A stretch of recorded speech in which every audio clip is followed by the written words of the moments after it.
Welcome to News Network Center by Mzee Festus for current news.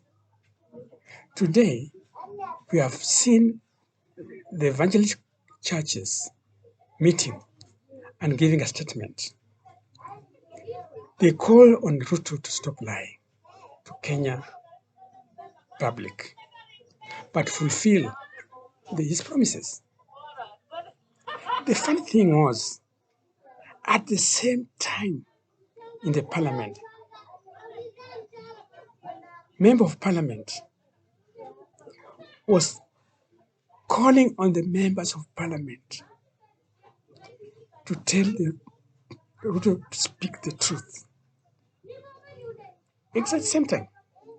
Again, at same time in the Senate, Sifuna was saying the same thing. So these are institutions of high level. They are all calling on Ruto to speak the truth. Let us listen to them. Start with the evangelical churches. We advise, as the clergy, the president, if possible, to avoid making more promises at this time, and instead focus in prioritizing flagship projects and those areas that are closer to the hearts of Kenyans, and focus on delivering results of achievements. At this time, we need to have a scorecard of what has been achieved. There seems to be a general feeling from Kenyans that the top leadership is involved in corruption, and that's why it is condoning this evil and shielding those who are found culpable, which may not be the case. It is time to walk the talk and be seen to slay the dragon of corruption in our country. Bold action is needed to restore integrity and confidence in governance and ensure justice for all citizens. These are carefully chosen words by the president. If you look at page 17, of this speech, Honorable Speaker, the president says this, that our national democratic culture expresses itself energetically through robust discourse, boldly speaking truth to power. Honorable Speaker, those are the words of the president. He said very clearly that this House and Kenyans must speak truth to power. Honorable Speaker, outside there is a perception by the members of the public that this House has become a rubber stamp of the executive, that this House has become a praise and worship of the executive. Honorable Speaker, that is the perception of Kenyans out there.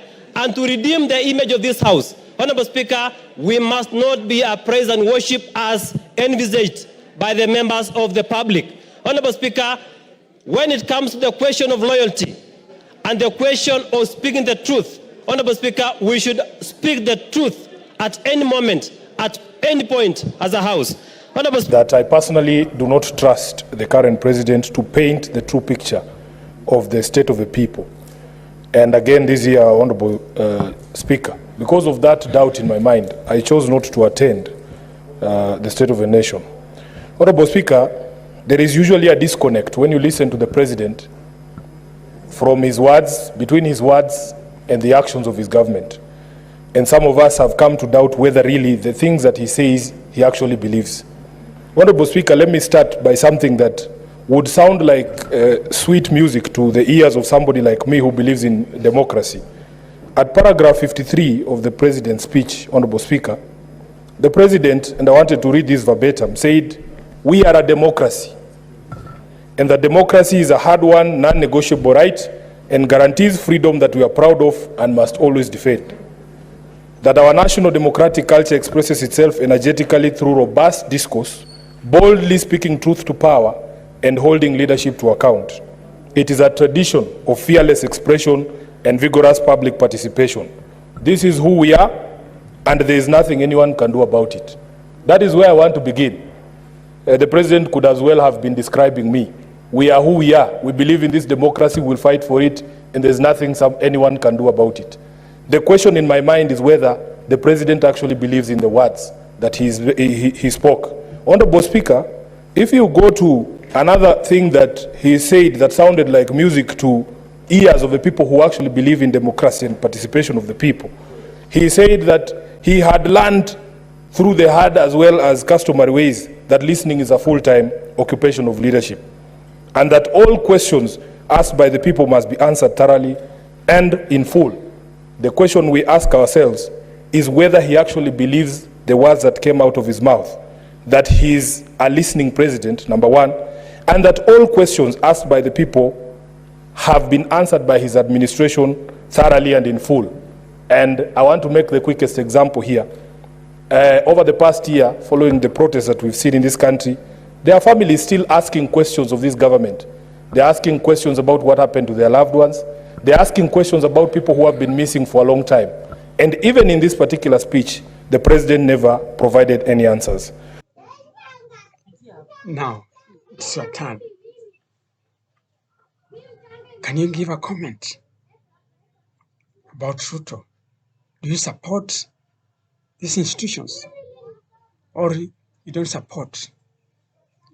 Give a comment, please. We shall discuss. Thank you. Please subscribe.